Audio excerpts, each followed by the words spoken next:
Thanks again for joining us for our special coverage remembering March 2nd, 2012, 10 years later. She became the most familiar face after the tornado outbreak. We're catching up now with Stephanie Decker. The tornado warning for South Central Indiana. Like watching a movie. It plays like a movie in my head. I can see it on the screen. It doesn't necessarily, I don't live that movie, but I can see it and watch it. Stephanie Decker became a household name across Kentuckiana and the nation after her house literally fell on top of her.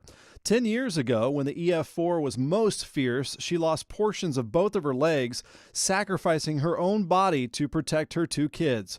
But her legs weren't the only injuries after a second tornado came along on nearly the same path. That's what came at Reese's head.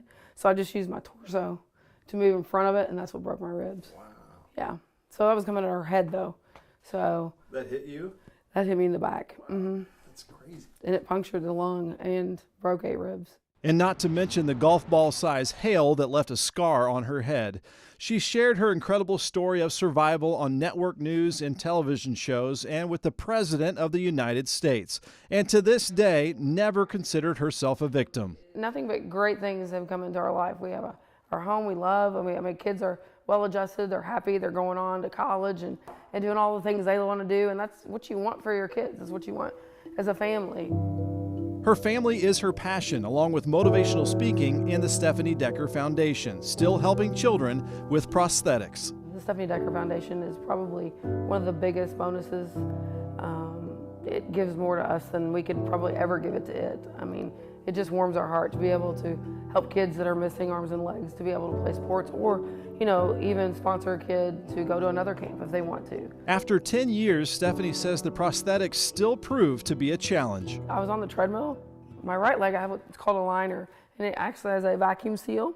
So when you lose that seal, you lose the vacuum. Well, the leg doesn't stay on. And so I'm running on the treadmill, and the whole thing flips, and I go flying off the back of the treadmill into the drywall. My foot is stuck into the drywall.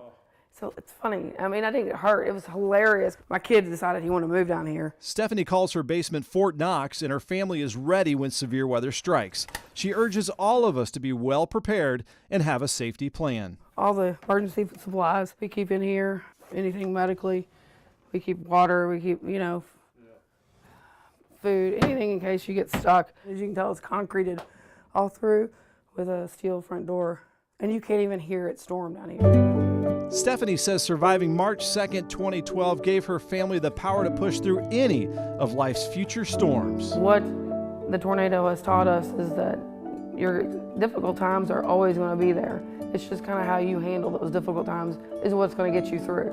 And that's really all we can do. I mean, it's just, you know, the other option is really not an alternative, you know? You can't sit there and feel sorry for yourself because life goes on whether you do or not. So we just choose to kind of move forward with it and find the best out of it.